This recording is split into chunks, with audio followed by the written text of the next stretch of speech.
என்ன நாலுபடி மூஞ்சே சரியில்லை. சின்ன பொண்ணு உங்ககிட்ட மனசு விட்டு பேசணும்னா எல்லாம் சரியா இருந்தா உன்னை கூட்டம் வந்துக்க. சரி மனசுல இருக்கிறத சொல்லுங்க நாலுமுடி. புருஷன் எங்க 2 சென்ட் இடம் பாத்திருக்காரு சின்ன பொண்ணு. ஆடுற சக்கை இடம் வாங்க போறீங்களா? சொல்லத கேளு, அங்கதான் பிரச்சனை. இடம் பாத்திருக்காரு இந்த மனுஷன். என்கிட்ட ஒரு வார்த்தை கூட சொல்லவே இல்ல பாத்துக்க. ஊர்ல இருக்க என் மாமியாளுக்கு போன படி சொல்லிருக்காரு.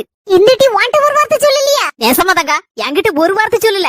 திடுதிப்புன்னு நீ காலைல வந்து சொல்லுதாரு, ஏட்டி இந்த இடம் வாங்கணும், அதனால உங்களை 10 பொண்ணு நகையை கொண்டா அவளத்தி அடை விட வச்சு இடத்த முடிப்போம் அப்படிங்காரு. இது என்ன அநியாயமா இருக்கு? ஆமா சின்ன பொண்ணு, இடம் வாங்க போறேன் எதுவுமே மூச்சு விடாம இருந்துச்சு. திடுதிப்புன்னு நகையை மட்டும் கேட்டா நான் கொடுப்பனா? இந்த நேரம் பார்த்து என் மாமியாரியும் ஊர்ல இருந்து வந்துட்டா. அந்த அளவு கேட்டேனா என்ன ஒய் ஒரு வார்த்தை என்கிட்ட சொன்னீரா, நகையை மட்டும் கேட்கற அப்படின்னு. அந்த சொல்லுதாரு, உனக்கு என்னடி தெரியும் இடத்த பத்தி, பேசாம நகையை மட்டும் கொண்டா அப்படிங்காரு.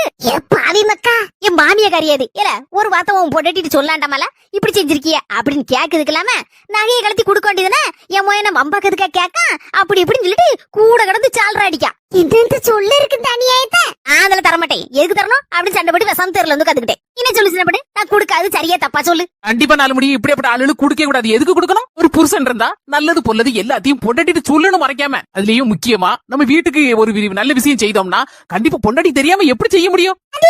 உனக்கு இடத்த பத்தி தெரியாது அதனால வாண்ட சொல்லலன்னு ஒரு சாக்கு புக்கு. எல்லா புருஷன்காரும் பொண்டாட்டி மட்டும் நமக்கு தெரியாம எதையும் செஞ்சிடப்படாது எதிர்பார்க்காங்கல்ல. அதே மாதிரிதானே அவங்களும் ஒரு விஷயம் இட விஷயம் இல்ல எந்த விஷயமா இருந்தாலும் நமக்கு தெரியுதோ தெரியல அதை பத்தி.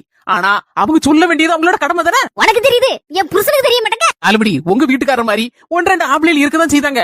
பொண்டாட்டினாலே அவளுக்கு ஒண்ணும் தெரியாது, அதை பத்தி தெரியாது, இதை பத்தி தெரியாது, நம்ம தான் ஆம்பளை, அங்க போறோம் 4 இடத்துக்கு போறோம் அப்படி சொல்லிட்டு வீரப்பு காட்டிட்டு பொம்பளைல கிள்ளு கிரியான்னு நினைக்குது. ஆனா உன்ன ஐஸ் வச்சுக்கிட்டு நகை கலத்தி தாமா அப்படின்னு கேட்க மட்டும் தெரியுதுல்ல. ஆல்படி உங்க மாமியார பத்தி இப்படி சொல்லுதுன்னு நினைச்சுக்கிடாதீங்க. சில வீடுகள்ல பொம்பளைகளுக்கு பொம்பளையிலே எதிரி. வீட்டுக்காரர் இப்படி பேசுறாருன்னா உங்க மாமியாராவது என்ன சொல்லணும்? இல்ல நான் தான் அந்த காலத்துல 4 எழுத்து படிக்க தெரியாதவா, ஒண்ணு தெரியாம அப்படி கடந்த வீட்டுக்குள்ள. ஆனா உன் பொண்டாட்டி 4 எழுத்து தெரிஞ்சவா, அவட்ட எல்லா விஷயத்தையும் சொல்லணும் அப்படின்னு சொன்னா அவர் தன்னை போல சொல்ல போறாரு எல்லா விஷயத்தையும். சின்ன பண்ணிட்டு பேசுறப்ப இப்ப நிம்மதியா இருக்கு. இத பத்தின உங்க கருத்து என்னன்னு சொல்லுங்க. உங்க குடும்பத்துல இந்த மாதிரி ஏதாவது நடக்கான்னு அதையும் கமெண்ட்ல சொல்லுங்க.